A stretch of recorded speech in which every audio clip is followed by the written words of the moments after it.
The target has been to bring to Geneva around 100 young leaders. This is a combination of young leaders that were identified as very committed to different aspects of promoting youth employment, whether it is the quantity or the quality of work, public employment services, issues of skills, entrepreneurship, of course, trade union leaders. So we are going to have some 20, a bit more than 20 entrepreneurs, young entrepreneurs.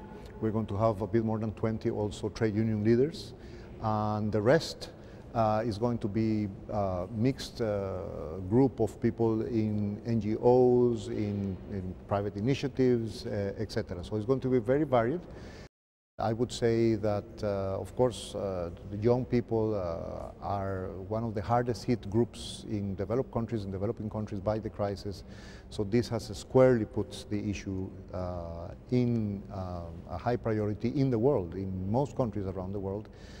So the services of the ILO are in high demand. I would say that the ILO is widely recognized by member states, by the rest of the United Nations and the multilateral system as a leading institution on youth employment, and we are taking the opportunity of the Youth Forum, of course, of the discussion, to better position the ILO in this and to strengthen our position. And we are very hopeful and looking forward to the conclusions that the member states, that the workers and the employers are going to negotiate, because we are sure that are going to be very positive, very strong mandates, and will give us a very strong blueprint to continue the momentum that we have in the program.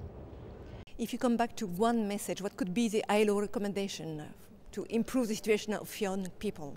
Look, the one message is, first of all, that this is high priority. We don't need to say that. We see it coming as a high priority in many countries, but we don't see the priority necessarily reflecting itself in bigger budgetary allocations.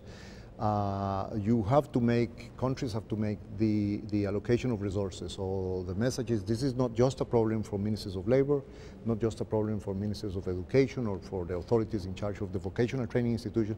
It is for the ministers of finance as well. It is for the macroeconomic authorities, and it is for the ministries of production, because many of the issues that work to create jobs are in agriculture or services or industry or trade.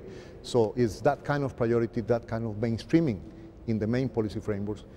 The youth employment problem is not going to be solved by pilot projects or experiments. It had to be a massive mobilization of investment and public support and political leadership, particularly for countries that have youth unemployment rates of 50–40%.